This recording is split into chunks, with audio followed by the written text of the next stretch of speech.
his car, walked onto the M20 highway in Kent and into the path of an oncoming lorry, seemingly taking his own life. He was pronounced dead at the scene, but the medical examiner left his cause of death as an open verdict, fueling suspicions of a conspiracy. This man was Nigel Stepney, Ferrari's former chief engineer and at the center of one of Formula One's biggest scandals. This scandal, which as F1 often prefers not to acknowledge, involved severe punishments, intense politics, and deep fractures with the sport. It includes search warrants, arrests, and fiery rivalry between Fernando Alonso and Lewis Hamilton. To understand how things escalated to this point, we need to go back to the McLaren era and Ron Dennis, the man who ran it. The most successful decade in McLaren's history began with the merger of Project 4 Racing and Ron Dennis in the 1980s. Under Dennis's leadership, McLaren won 7 championships with legends like Ayrton Senna, Alain Prost, and Niki Lauda. In the early 1990s, McLaren appeared poised to continue its dominance in Formula One. However, the glory days hit a roadblock as the team struggled through nearly a decade of challenges. One major challenge was Williams' rise to the top, thanks to Adrian Newey's groundbreaking designs and revolutionary active suspension. To make matters worse, Honda suddenly withdrew its support, leaving McLaren without an engine supplier. After a failed agreement with Renault and a disastrous 1994 alliance with Peugeot, McLaren's problems seemed insurmountable.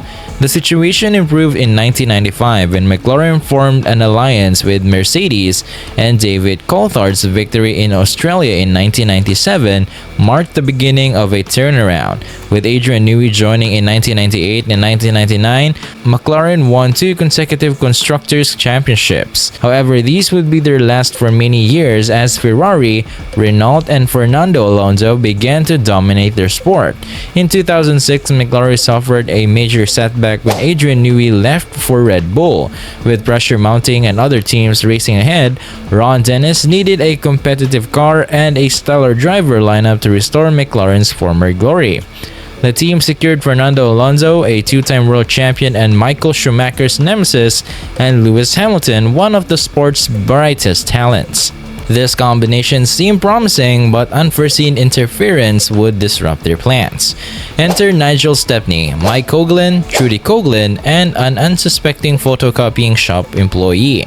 Stepney, Ferrari's chief mechanic during Michael Schumacher's heyday, was at core of the Spygate controversy. Despite his contributions to Ferrari's success, Stepney felt entitled to a promotion that never came. When the strong Ferrari lineup of Schumacher, team principal Jean Todt, technical director Ross Brown, and chief designer Rory Byrne disbanded in 2006, Stepney's ambitions were dashed.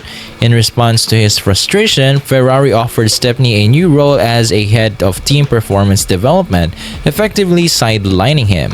Feeling betrayed, Stepney became Ferrari's worst nightmare.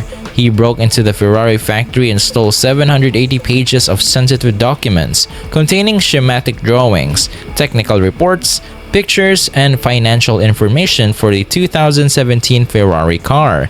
He handed these documents to his trusted associate, Mike Coughlin, McLaren's lead designer.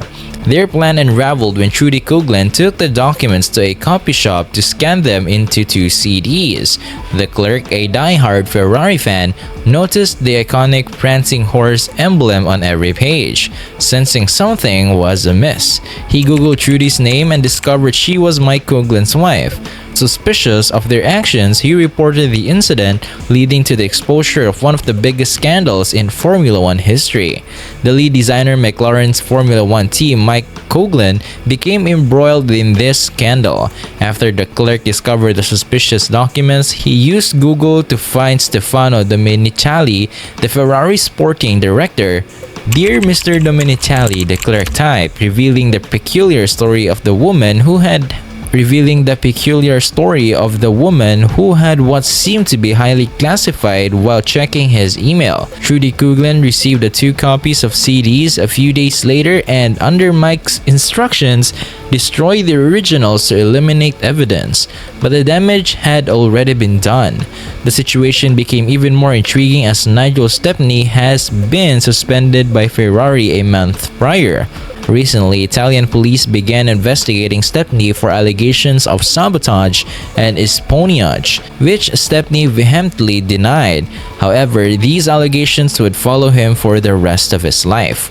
Legal battles erupted in both Italian and British courts as well as within the F1 governing bodies. As the severity of the situation grew, it was decided that Mike Coughlin had acted independently. However, the stolen data had certainly reached other members of the McLaren team. The full extent of the involvement was clarified in a later hearing. The repercussions were harsh. McLaren faced a $100 million fine and disqualification from the Constructors' Championship for the unlawful acquisition of confidential information believed to provide an unfair competitive advantage. The intense rivalry within McLaren added to the drama. Fernando Alonso also joined McLaren with the expectation of being the #1 driver, a status promised by team boss Ron Dennis. Meanwhile, Lewis Hamilton in his debut season emerged as a sensational talent, upsetting the balance within the team. His remarkable performance was overshadowed. Alonso, who believed a British driver in a British team led by a British boss would sideline him. The Monaco Grand Prix intensified the situation. After 1-2 finish with Alonso leading throughout, Hamilton felt denied the opportunity to challenge Alonso.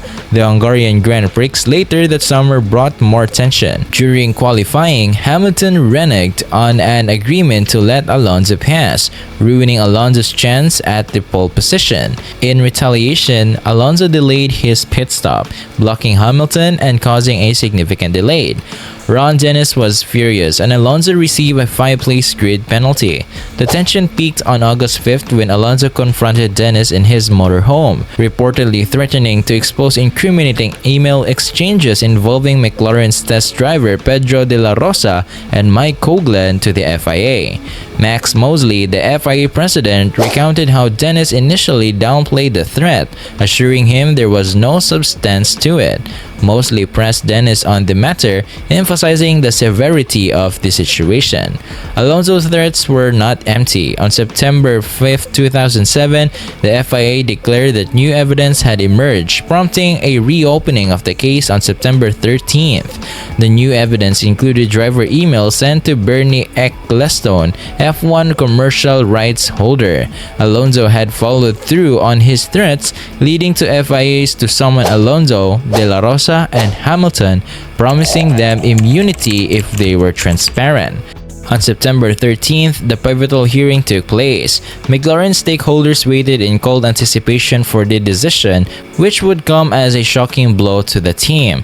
The scandal had become one of the most expensive and consequential in sporting history, forever altering the landscape of Formula 1. McLaren's comeback began under new leadership, and since 2021, they have been a Mercedes engine client again. Despite winning a race in 2021 and breaking a 9-year dry spell, McLaren is still far from the dominant force it once was. All this turmoil stemmed from the series of events set in motion by one man, Nigel Stepney, who is no longer here to explain why he kick-started the biggest scandal in F1 history. If you're looking for a story with a happier ending, check out our videos where we uncover legendary and current F1 races in short 8 to 10 minute videos. See you there.